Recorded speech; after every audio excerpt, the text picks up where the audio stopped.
सभी पत्रकार तीव्र गति से राजस्थान के अंदर हो रही हैं कि आपके साथ बैठने का ये अवसर निकालना पड़ा ताकि आपके माध्यम से राजस्थान और पूरे देश तक राजस्थान की जनता की गुहार राजस्थान सरकार तक भी पहुंचे और देशवासियों तक भी पहुंचे। दिवाली मिलन के बाद, भाई दूज के बाद अखबार के अंदर लगातार जो खबरें आ रही हैं कि कांग्रेस, राजस्थान की कांग्रेस सरकार में बाजार के अंदर बेटियों को, बहनों को बेचा जा रहा है। ये इतनी भयावह स्थिति राजस्थान की हो गई है कि लड़कियों की खरीद फरोख्त हमारे राजस्थान के अंदर हो रही है, उन्हें गुलाम बनाया जा रहा है। अब इस तरह की बातें हमने सिर्फ आईसिस और तालिबान के अंदर सुनी थी, लेकिन अब इतनी दूर जाने की जरूरत नहीं। ये राजस्थान के लिए और पूरे देश के लिए, खासतौर से ऐसा राष्ट्र जो दिवाली मनाता हो, दशहरा मनाता हो, भाई दूज मनाता हो, रक्षाबंधन मनाता हो, जिसके अंदर मुख्यमंत्री जब लोगों से बात करते हैं तो भाइयों और बहनों बोलते हैं, वहां पर बहनों को, बेटियों को गुलाम बनाया जा रहा है। और ये एक बार नहीं, ये लगातार पिछले 3 साल से इसकी खबरें अखबार के अंदर आ रही हैं। सेक्स स्लेव बनाया जा रहा है। मतलब किस तरह की बातें राजस्थान के अंदर हो रही हैं। भीलवाड़ा के अंदर लगातार 3 साल से खबरें आ रही हैं। दूसरे राज्यों के अंदर, विदेश के अंदर हमारी बहन बेटियों को बेचा जा रहा है और इसकी पूरी जानकारी प्रशासन के पास है, पुलिस के पास है। सरकार इससे पूरी तरह जागरूक है इस बात से, लेकिन फिर भी आपको ताज्जुब होगा कि एक भी एफआईआर नहीं लिखी गई है। सुनते हैं जब ये भी कि बंदी बनी हुई है, पुलिस दबाव में आ जाती है। किसके दबाव में आ जाती है? किसका शय मिला हुआ है? इस घिनौनी हरकत के लिए किसका शय मिला हुआ है? जहाजपुर, मंडलगढ़, वहां पर तो भीलवाड़ा की ये क्षेत्र है, वहां तो सुनते हैं राष्ट्रीय राजमार्ग के ऊपर ये सब हरकतें होती हैं। फेक आधार कार्ड बना दी गए। अगर पुलिस कहीं, कोई ईमानदार पुलिस वाला जब कोई एक्शन भी लेता है, किसी को पकड़ भी लेता है, तो फेक आधार कार्ड लेकर तुरंत आ जाते हैं अपने आप को मां बाप दिखाने के लिए। समाज के डर से वहां पर लोग चुप बैठे हुए। लेकिन प्रशासन क्यों चुप है? ये राजनीतिक नेता जो जिस सरकार चला रहे हैं, ये क्यों चुप है वहां पर? ये क्यों नहीं उसके ऊपर एक्शन लेते? गोदनामा हो जाता है, स्टैंप पेपर हो जाता है कि गोद दे दिया। ये किस तरह का गोदनामा हो रहा है? ये गैर कानूनी है पूरी तरह। इसके ऊपर पॉस्को एक्ट क्यों नहीं लग रहा?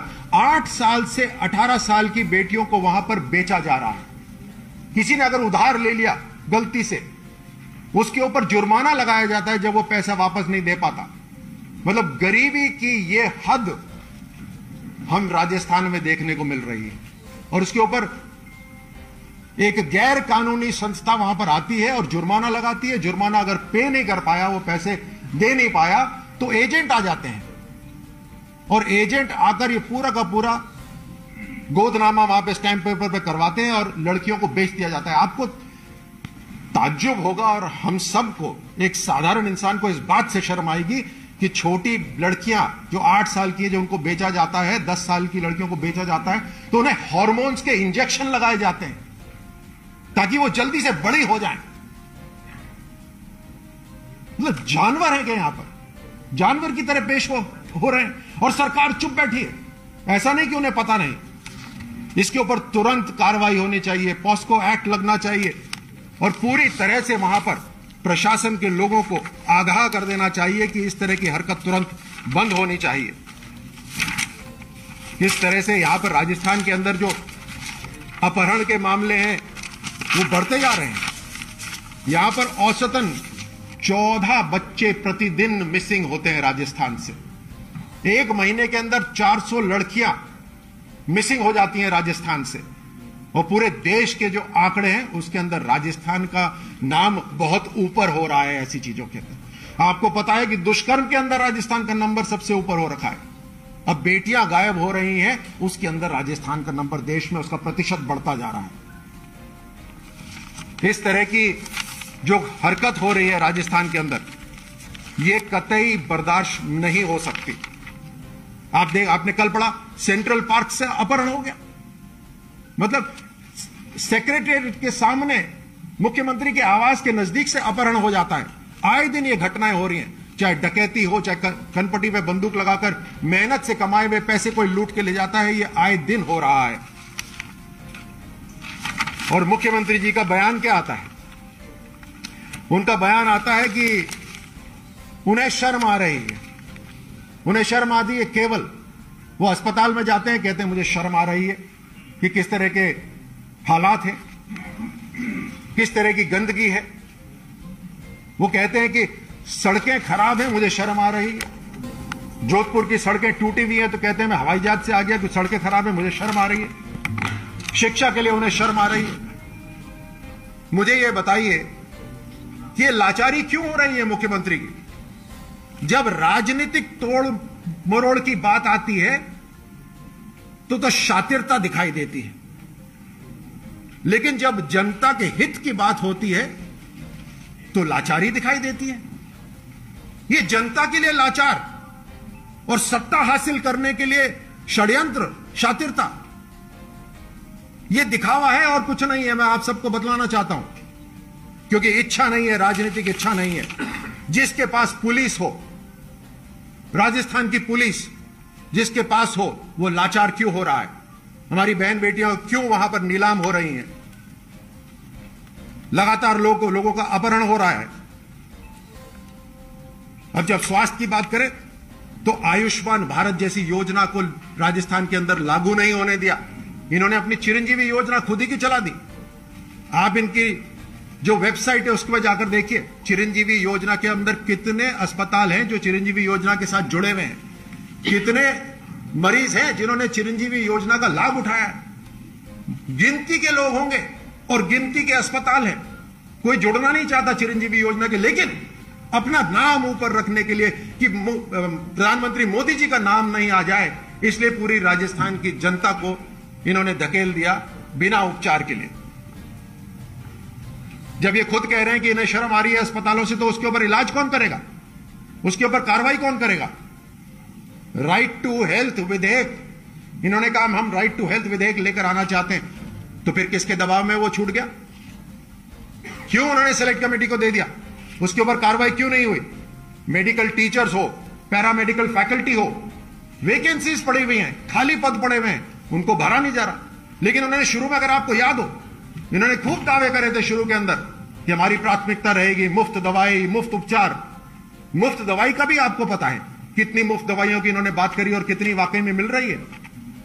एक के बाद एक मैं चाहता हूं आप दिखाइए, ये सारे पेपर कटिंग्स है। ये इन्होंने खुद ने कहा मैं निजी अस्पताल के अंदर लूट मच रही है। ये मुख्यमंत्री कह रहे हैं निजी अस्पताल के अंदर लूट मच रही है, तो कार्रवाई क्यों नहीं करते? आए दिन पेपर भरे हुए हैं सारे के सारे। ये डकैती का ये हालत है, दरवाजा बंद कर लो नहीं तो लुटेरे आ जाएंगे। ये राजस्थान की हालत है। ये भरे में 25-50 सारी की सारी पेपर कटिंग अखबारों की, ये स्वास्थ्य से रिलेटेड, हेल्थ उससे रिलेटेड। केंद्र सरकार ने राजस्थान के अंदर अपनी पूरी जिम्मेदारी निभाते हुए 23 मेडिकल कॉलेजेस की घोषणा करी है, जिसमें से कुछ बन चुके हैं और कुछ बन रहे हैं। लगातार आयुष्मान भारत पूरे राष्ट्र के अंदर जो मरीज हैं उनको उपचार की एक सुविधा दे रहा है, लेकिन राजस्थान के अंदर यह सुविधा नहीं है। जहां मेडिकल कॉलेजेस की हम बात कर रहे हैं, केंद्र सरकार यहां पर 23 मेडिकल कॉलेज जब खोलने की बात करी थी तो जमीन दिलाने में राजस्थान सरकार को बहुत कष्ट हुआ था। इतनी बेसिक सी चीज राजस्थान में सरकार नहीं कर पाई थी। ये अराजकता, ये जंगल राज जो राजस्थान में चल रहा है, ये बर्दाश्त से बाहर है और भारतीय जनता पार्टी आगाह करती है उन सभी को जो इसके लिए जिम्मेदार हैं। हम ये बर्दाश्त बिल्कुल नहीं करेंगे। ये नैतिक आधार जो राज्य सरकार का है वो खत्म हो गया इनका सत्ता करने का। हम यहां से प्रेस कॉन्फ्रेंस करते हैं तो उसमें इनके जो प्रदेश अध्यक्ष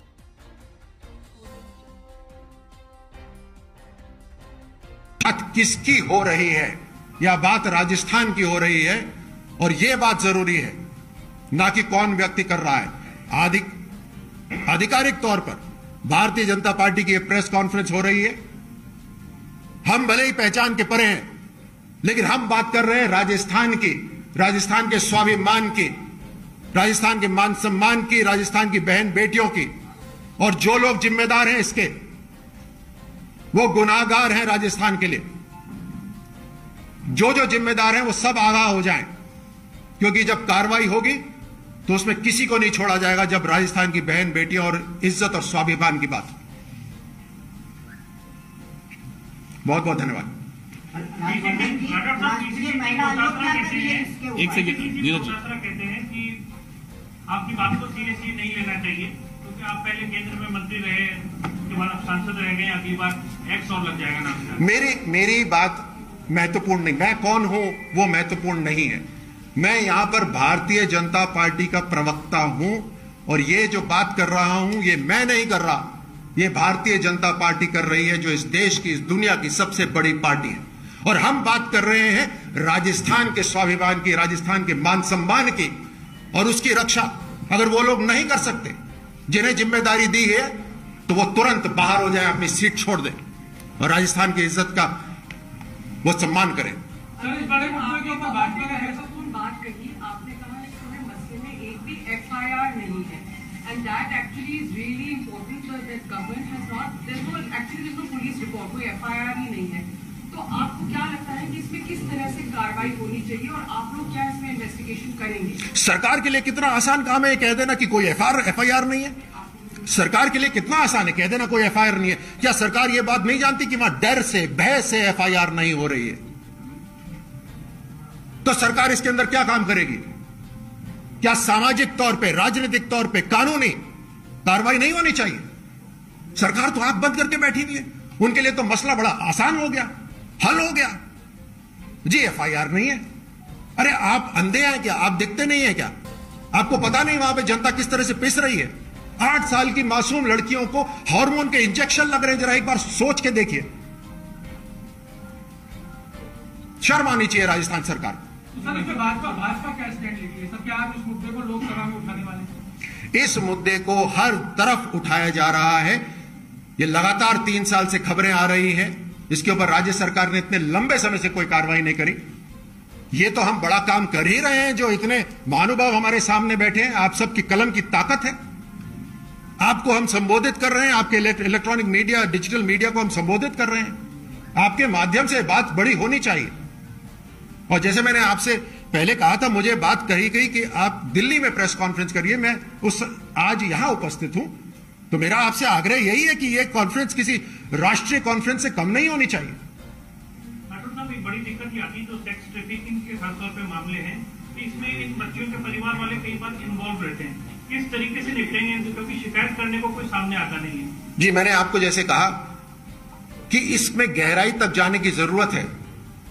वो जो छोटी मासूम बेटी है, लड़की है, वो आप सबकी तरफ देख रही है। वो ये नहीं समझती कि कानून क्या है, वो समझती है कि मेरी रक्षा कौन करेगा। और इसलिए सामाजिक तौर पर ये जो बड़े हो गए हैं, ये जो खोखलापन है, बड़े हो गए हैं, ये अपना अंधा कानून चला रहे हैं। ऐसे कैसे चला सकते हैं अंधा कानून? या संविधान है या नहीं? तो इसलिए उस बेटी के लिए राज्य सरकार को, चाहे सामाजिक तौर हो, चाहे पॉलिटिकल हो, कानून हो, इन सबको मिला के काम करने की जरूरत है। आप मुझे बताइए ये मुद्दा बड़ा है या नहीं? और अगर मुद्दा बड़ा है तो इसका समाधान करने की जो जरूरत है वो सरकार के पाले में है। एक मामला 2005 का भी है। एक बच्ची कहती है कि वो थाने में गई, उसका थाने में शिकायत की, लेकिन थाने में शिकायत नहीं की गई। ये स्टाम्प है मेरे हाथ में, जिसमें 2005 की है। उस वक्त तो भाजपा की सरकार थी। क्या आपको लगता है कि भाजपा की सरकार भी दोषी है? देखिए, मैं आपको स्पष्ट रूप से बता रहा हूं, जो ये बात हो रही है, ये पूरी तरह से जनता के हित की बात हो रही है। और जहां पर भी गलती हुई हो, उस गलती को ठीक करना बिल्कुल जरूरी है, आज की जरूरत है। इसमें इफ एंड बट बिल्कुल भी नहीं है। और कतई ये बात आप अपने मन से निकाल दीजिएगा। जो जिम्मेदार है उसको पहले तो पूरी जिम्मेदारी निभानी है, और सामाजिक राजनीतिक रूप से चाहे नया कानून लाना पड़े, यह समस्या हल होनी जरूरी है। राज्यवर्धन सिंह जी, मेरा ये सवाल था कि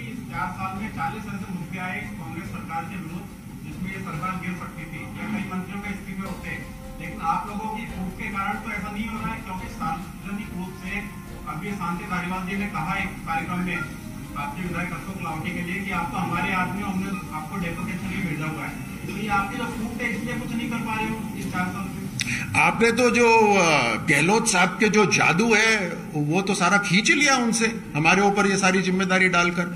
मैंने अभी थोड़ी देर पहले कहा कि ये जब तोड़फोड़, राजनीतिक तोड़फोड़ की बात आती है तो बहुत शातिरता दिखाते हैं, इनकी सरकार टूट ही नहीं रही, ये खुद मजबूत होते जा रहे हैं।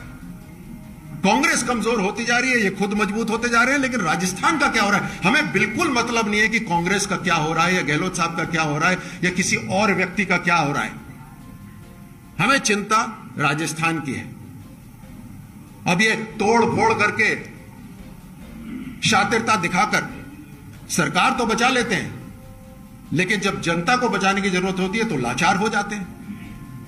लाचार मुख्यमंत्री या लाचार सरकार राजस्थान को नहीं चाहिए। राजस्थान एक मजबूत प्रदेश है, यहां के लोग मजबूत हैं, हमें कोई लाचार सरकार नहीं चाहिए। राजवर्धन जी, राष्ट्रीय महिला आयोग और राष्ट्रीय मानवाधिकार का क्या ये नैतिकता कर्तव्य नहीं बनता है इस मुद्दे को उठाना? जी कर रहे हैं, वो उस पर कार्रवाई कर रहे हैं। सर, सरकार 50 करोड़ रुपए मदरसों पे खर्च करने में लग रही है और कचरों के ढेर में संस्कृत स्कूल चले हैं जयपुर राजधानी में। इस विषय से हटकर यह विषय है, लेकिन हां हमारी जानकारी में है कि बड़ा उदार दिल होकर एक तबके के लिए कुछ खास काम हो रहा है। लेकिन वो तबका भी जिसके लिए काम कर रहे हैं, वहां की महिलाएं भी, वहां की बच्चियां भी ये जानते हैं कि जब ट्रिपल तलाक के जो एक अभिशाप था वो जब हटाया गया तो उनके जीवन के अंदर भी एक राहत आई। जब ऐसे घरों के लिए भी जब प्रधानमंत्री आवास बनते हैं, जब उनके घर पे मुफ्त राशन पिछले 2 साल से पहुंचता है, कोरोना में जब उनका व्यवसाय खत्म हो जाता है तो मुफ्त राशन जब पहुंचता है, या पीने का पानी जब वहां पहुंचने लगता है तो उन्हें राहत महसूस होती है। उन्हें यह एहसास होता है कि प्रधानमंत्री मोदी जी का काम समाज या धर्म से परे है और सबका साथ और सबका विकास के लिए वो संकल्पबद्ध है।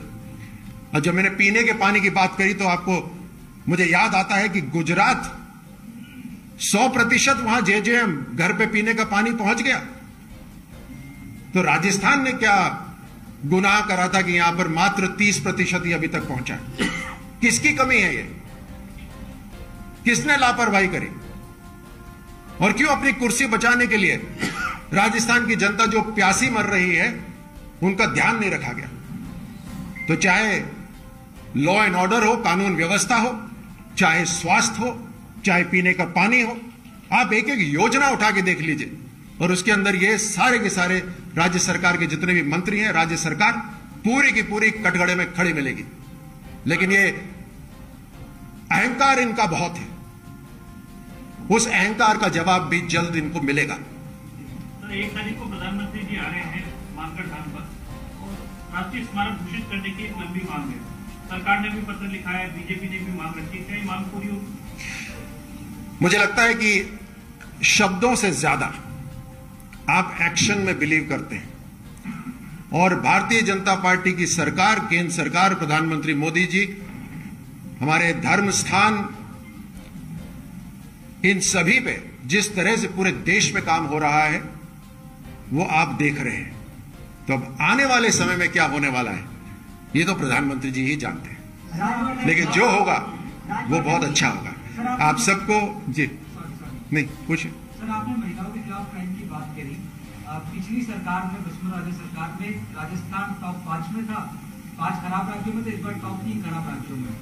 तो हालत दोनों ही सरकारों में जो है वो सेम थी। और ट्रैफिकिंग में बांसवाड़ा, डूंगरपुर, सिरोही, ये जो ट्राइबल पॉकेट है वहां से गुजरात भेजा जाता है, जहां भाजपा की सरकार है, अन्य स्टेट में भेजा जाता है, पंजाब में भेजा जाता है, अलग अलग जगह भेजा जाता है ट्रैफिकिंग के मामले में। लेकिन उस पर कोई ठोस कदम, कोई ठोस कार्रवाई नहीं हो पाती, उसको मिक्स कर दिया जाता है चाइल्ड लेबर से। तो इसका आप क्या सोल्यूशन ऑफर कर रहे हैं? ये मसला बीजेपी सरकार के समय में भी था, कांग्रेस के। मैंने जैसे अभी आपको कहा, संक्षिप्त रूप से इसके अंदर हर पहलू को ध्यान में रखते हुए काम करने की जरूरत है। और कोई आइसोलेटेड डिपार्टमेंट कोई इस पे काम नहीं कर सकता। इसके ऊपर तो हर तरह से, चाहे कानून हो, चाहे राजनीति हो, चाहे सामाजिक हो, जागरूकता हो, आर्थिक रूप से लोगों को मजबूत करना हो, उधार कहां से लिया जाता है वो हो, हर तरह से इसके ऊपर ध्यान केंद्रित करके काम करने की जरूरत है। और ये ताकत तो सरकार के पास ही होती है। और आपको इतना हम जरूर बता देते हैं कि आने वाले समय में चाहे ये समस्या हो या कोई भी और राजस्थान की समस्या हो, भारतीय जनता पार्टी जिस तरह से पूरे देश के अंदर लोगों का विश्वास जीत रही है, उसी तरह से काम होगा। बहुत बहुत धन्यवाद। एक आखिरी सवाल, कांग्रेस सरकार ने अपना फ्यूल चार्ज भी बढ़ा दिया है 30 पैसे। महंगाई की मार दोबारा राजस्थान के लोगों को झेलनी पड़ेगी। जी, ये तीसरी बार बढ़ा है। और आपके माध्यम से मैं संक्षिप्त में ये बता देता हूं कि पेट्रोल और डीजल के अंदर जो हम पैसे देते हैं, जो दाम भरते हैं, उसके अंदर केंद्र सरकार के अलावा राज्य सरकार का अलग वैट है। केंद्र सरकार ने अपने वैट की दरों के अंदर कमी करी है, 2 बार कमी करी है, लेकिन राज्य सरकार ने 1 बार भी कमी नहीं करी, वो भी बढ़ाया। साथ में बिजली के दामों को भी बढ़ाया जा रहा है। और मुझे आप सबको बेहतर याद होगा, जब चुनाव हो रहे थे तब इन्होंने घोषणा करी थी कि हम बिजली की दरों को कतई नहीं बढ़ाएंगे। ये अपने वादे खुद भूल जाते हैं, ये अपने वादे तोड़ते हैं। इन्हें सिर्फ सत्ता की लालच है और उसीलिए ये काम कर रहे हैं। और जैसे मैंने शुरू में कहा, इनका अहंकार बहुत जल्द टूटने वाला है। सबसे पहले तो मैं सभी पूर्वांचल वासियों को और छठ व्रतधारियों को बहुत हार्दिक शुभकामनाएं और मंगल कामनाएं करता हूं। दिल्ली में अरविंद केजरीवाल जी की सरकार नई शराब की नीति लाए और उस नई शराब पॉलिसी के अंदर उन्होंने ड्राई डे की संख्या घटाकर 21 से 3 कर दी। जो हिंदुओं के त्योहार हो, सिखों के त्योहार हो, मुसलमानों के त्योहार हो, जिन त्योहारों पर शराब की बेचने की पाबंदी थी, उन त्योहारों पर खुलेआम शराब बिके और त्योहार की पवित्रता भंग हो, इसके लिए उन्होंने नई शराब पॉलिसी में शराब के चंद ठेकेदारों के फायदे के लिए, माफिया के फायदे के लिए उन्होंने ये काम किया, ताकि त्योहार के दिन लोग जब छुट्टी में मना रहे होते हैं, जब त्योहार मना रहे होते हैं, उस समय वो अधिक से अधिक शराब खरीद कर माहौल को खराब हो सकता है, होता है। ऐसे में आज हमने दिल्ली के मुख्यमंत्री श्री अरविंद केजरीवाल जी को एक पत्र लिखा है भारतीय जनता पार्टी की ओर से, अपनी ओर से, कि अरविंद केजरीवाल जी, छठ महापर्व दिल्ली के लाखों पूर्वांचल वासी मनाते हैं और बड़ी धूमधाम के साथ पूरा शहर इसमें किसी न किसी रूप में समाहित होता है। और पूरे शहर में, चाहे वो पूर्वांचल वासी हो नहीं हो, लेकिन वो किसी न किसी रूप में छठ के साथ जुड़ जाता है।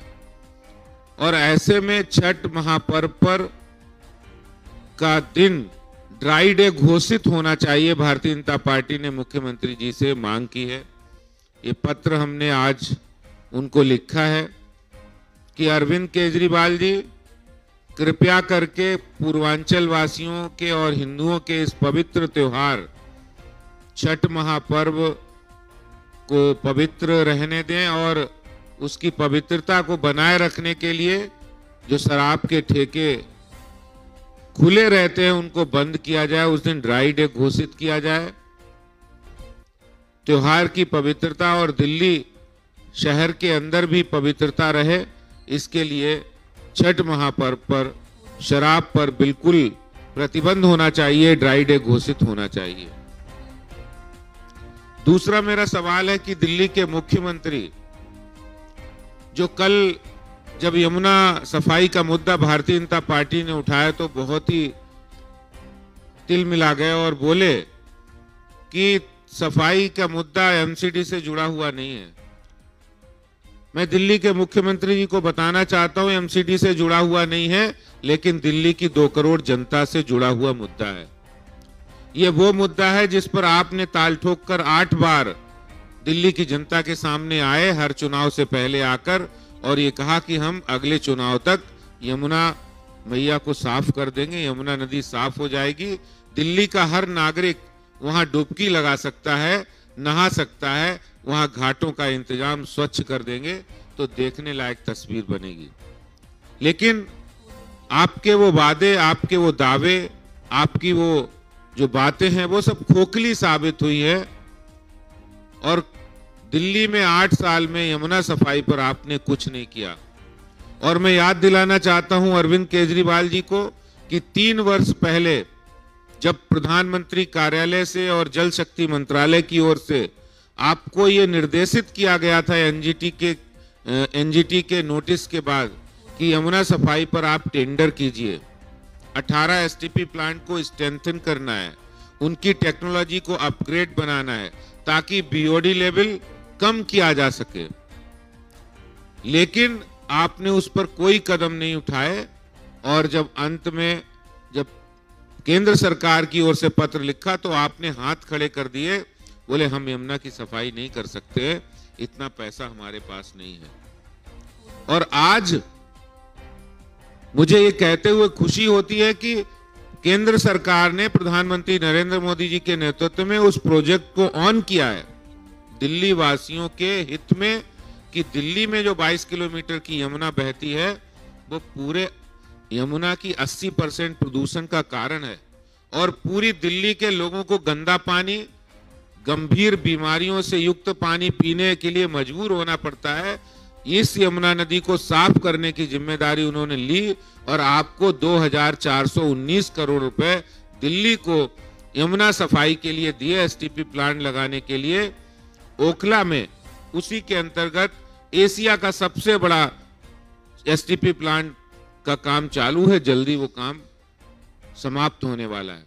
कहने का सवाल है कि आप जब यमुना सफाई की बात हम करते हैं तो आप ही कहते हैं हमारा मुद्दा नहीं है, जब प्रदूषण की बात करते हैं तो आप तुरंत केंद्र सरकार के ऊपर डालते हो, जब कोई कोरोना संकट आता है तब कोई बात होती है तब भी आप केंद्र सरकार के ऊपर या किसी दूसरी एजेंसी पे डाल देते हैं।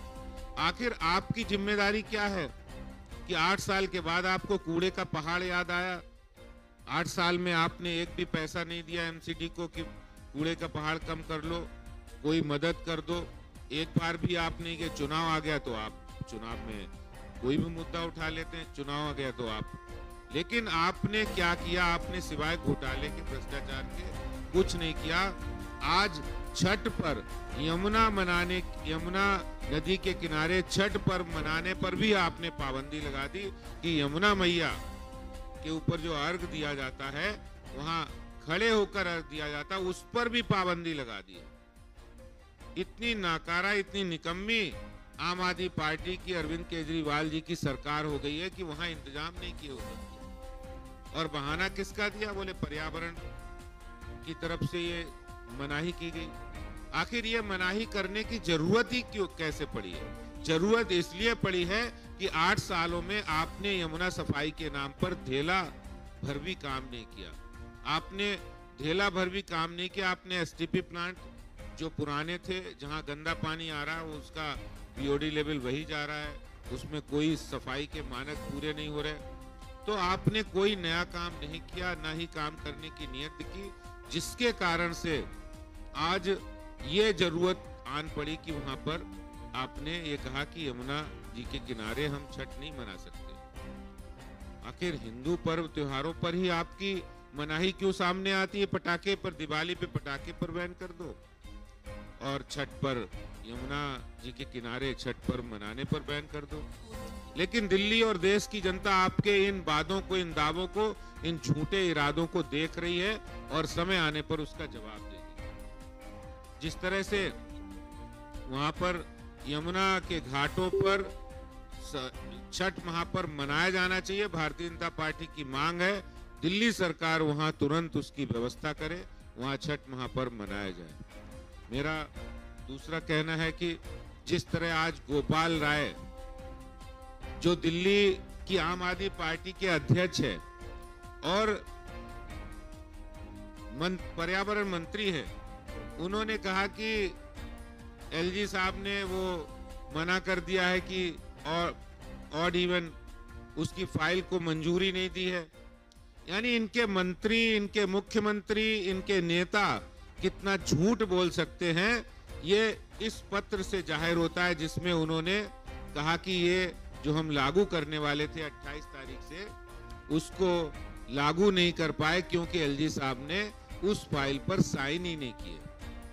जबकि ये बात बिल्कुल सरासर गलत है, क्योंकि उस फाइल के अंदर उन्होंने लिखा है सीधे, मैं आपको ये फाइल का नोट भी पढ़ा देता हूं जो गोपाल राय के साइन से है। Of and there were no objections on that from any of the departments during the last 2 occasions. It gives the impression that the present approach of the officials is unsolicited and the sole purpose to stall the initiative which is purely in the interest of public health of the resident of the capital city. आगे जो बात करते हैं, in view of considering the importance and the urgency, it is proposed that the matter may be placed before the Honorable LG of Delhi for issuing explicit directions to the officers of concerned department to immediately deploy 2,500 civil defense volunteers, implement the scheme Red Light on Gadi Off campaign during the winter latest by 31st October. 31st अक्टूबर की आप date कहते हैं और आप ये कहते हैं कि हमने 28 रखी थी और एलजी साहब ने इसकी परमिशन नहीं दी है। ये बिल्कुल सरासर झूठ है, झूठ के तथ्यों पर आधारित है कि दिल्ली में आम आदमी पार्टी सरकार का एक प्रमुख मंत्री जो आम आदमी पार्टी का अध्यक्ष भी है, गोपाल राय जी भी झूठ बोलते हैं। वो कह रहे 28 तारीख को हम लागू करने वाले थे और 31 की डेट देते हैं और एलजी साहब ने कोई भी इस पर मनाही नहीं की। ये झूठ भी आज उनका पकड़ा गया। एक नहीं अनेक झूठ हमने पकड़े हैं, जनता के सामने लाए हैं कि किस तरह ये झूठ बोलना, तोड़ मरोड़ कर बातें पेश करना इनका पुरानी आदत है। ये आज मैंने आपके सामने रखा है। बहुत बहुत धन्यवाद। हमने जो विषय रखे, पहला विषय छठ महापर्व पर दिल्ली के अंदर ड्राई डे घोषित होना चाहिए। दूसरी हमने बात जो कही है कि दिल्ली में यमुना सफाई पर आम आदमी पार्टी सरकार ने 8 वर्षों में कुछ नहीं किया और अब आप पर्यावरण का बहाना लेकर यमुना नदी पर छठ महापर्व मनाने की जो पाबंदी लगाई है उसको हटाया जाए और वहां पर छठ महापर्व मनाई जाए। तीसरा बड़ा एक झूठ गोपाल राय जी का पकड़ा है, जो उन्होंने कहा है कि एलजी साहब ने हमें मना किया है कि हम ड्राई डे की गाड़ी ऑड और इवन की परमिशन नहीं देंगे, जिसके बारे में हमने पत्र दिखाया कि उन्होंने पत्र में 31 अक्टूबर लिखा है और आज उनका स्टेटमेंट आया कि हमने 28 अक्टूबर से हम ये बात को लागू करने वाले थे। जब आपने 31 अक्टूबर उसमें लास्ट डेट रखी थी लेटेस्ट, तो आपने 28 अक्टूबर का जो स्टेटमेंट दिया वो सरासर गलत है। ये 3 बातें मैं आपके बीच रखना था। बहुत बहुत धन्यवाद।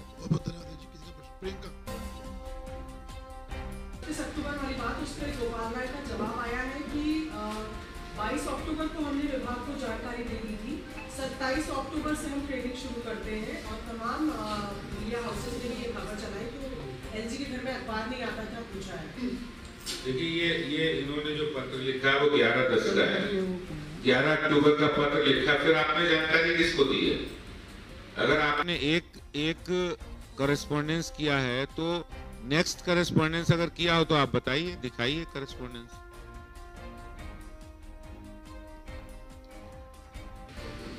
पूछना ये था कि अरविंद केजरीवाल पहले कह चुके हैं कि डेजिग्नेटेड घाट पे छठ मना सकते हैं। एलजी ने भी एनजीटी के जो रूल है उसका हवाला देके कहा कि जो रेगुलेशन है उनका पालन करते हुए छठ मनानी है। क्या आपके पास कोई रिटन ऑर्डर है जिसके बिना पे आप एप्लीकेशन लगा रहे हैं कि मनाने नहीं दे रहे या मना किया गया है छठ मनाने? देखिए वहाँ जो दिल्ली सरकार के अधिकारी हैं उन्होंने वहाँ बोर्ड लगा रखे हैं। दूसरा नहीं, वहां पर हमारे छठ समितियां हमारे पास आई हैं और उन छठ समितियों ने कहा कि वहां अधिकारी हमें मनाने नहीं दे रहे। अगर मनाने के लिए इंतजाम भी करने पड़ते हैं, वहां बैरिकेड लगाने पड़ते हैं जो सरकार ने नहीं लगाए। अगर बैरिकेड नहीं लगाएंगे और कोई गहरे पानी में चला गया तो दुर्घटनाएं हो सकती हैं। तो सरकारी इंतजाम भी तो बहुत जरूरी है। एक बहुत महत्वपूर्ण और गंभीर मसला है कि अपनी नाकामी छुपाने के लिए अरविंद केजरीवाल जी जिस तरह समाचार पत्रों में आता है, न्यूज चैनल की ओर से भी यमुना में झाग आ रहा है। समाचार पत्रों में आता है, न्यूज चैनल की ओर से भी यमुना में झाग आ रहा है। उस झाग को कम करने के लिए इन्होंने नियम के विरुद्ध जाकर वहां एक सिलिकॉन डिफोमर नाम के जहरीले केमिकल का इस्तेमाल करके उस फोम को समाप्त करने का काम किया, ताकि मीडिया इस बात को नहीं दिखा पाए कि अरविंद केजरीवाल सरकार ने यमुना सफाई पर कुछ नहीं किया। ये और ज्यादा घातक है क्योंकि उससे त्वचा संबंधित बीमारियां भी होती हैं, जो डॉक्टर्स और विशेषज्ञ कह रहे हैं। ये एक बहुत गलत काम उन्होंने अपनी नाकामी छुपाने के लिए किया है। तो जी रही अब कार्य नीति वापस ले ली है गवर्नमेंट, तो फिर तो ड्राई डे भी 21 ही पहले की तरह है। बिल्कुल, उन्होंने क्या किया, चालाकी से नई पॉलिसी तो ले ली है, लेकिन ड्राई डे की संख्या जो उन्होंने घटाई थी उन सारे L1 लाइसेंस होल्डर और शराब के ठेकेदारों को फायदा पहुंचाने के लिए वो उन्होंने वापस नहीं ली। ड्राई डे की संख्या वापस आके 21 होनी चाहिए और छठ महापर्व पर ड्राई डे घोषित होना चाहिए। जी सर, जो भी आपने यमुना में फोम की बात की, उस पर तो सौरभ भारद्वाज का स्टेटमेंट आया कि वो जो एंटी फोमिंग एजेंट है वो तो नमामि गंगे मिशन के अंडर भी रेकमेंड किया गया है सेंटर में। देखिए, ये कभी भी वो कोई भी बात स्टेटमेंट दे सकते हैं। मैं विशेषज्ञों की टिप्पणी के आधार पर बोल रहा हूँ। सिलिकॉन डिफोमर एक जहरीला केमिकल है जो कि यमुना में अगर उन्होंने फोम मिटाने के लिए डाला तो इससे यमुना के पानी की गुणवत्ता पर असर पड़ता है और उससे बीमारियां होती हैं त्वचा संबंधित। कोई भी काम जो नमामि गंगे परियोजना में हो रहा है या फिर जो बीओडी लेवल को कम करने के लिए हो रहा है, वो पानी प्लांट से होके जाता है और उसमें कई प्रोसेस होते हैं, लेकिन ये कहना गलत है उनका।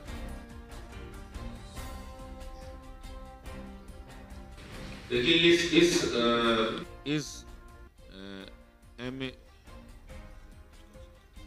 ये not permitted anti foaming agent E900A when subjected to high heat degrades into compounds that include formaldehyde, which is a harmful substance that can cause cancer. ये फॉर्मेल्डिहाइड है जो इसमें डाल रहे हो लोग। हो गया कि वो फॉर्मेल्डिहाइड है। बिल्कुल बिल्कुल। अच्छा, यमुना में किलोमीटर के स्पैन में जितने ये सीवेज के वाटर गिरते हैं उसमें कितने % का ट्रीटमेंट हो पाता है? देखिए, अभी जो दिल्ली सरकार के 21 STP प्लांट लगे हैं जिसमें सीवरेज का पानी जाता है और फैक्ट्रियों का आउटलेट जो होता गिरता है, उसमें जो दिल्ली सरकार के STP प्लांट लगे उनमें किसी की 20% क्षमता है, किसी की 30% क्षमता है। जो BOD लेवल है जो कि 2% होना चाहिए, वो जाता है 50% दिल्ली में, 100%। उसका जो सूचकांक है 50 से 100 के बीच दिल्ली में यमुना का है, जो कि जमीन के लिए भी खतरनाक है। जमीन को भी पॉइजनस कर सकता है, जहरीला बना सकता है, ऐसा पानी है।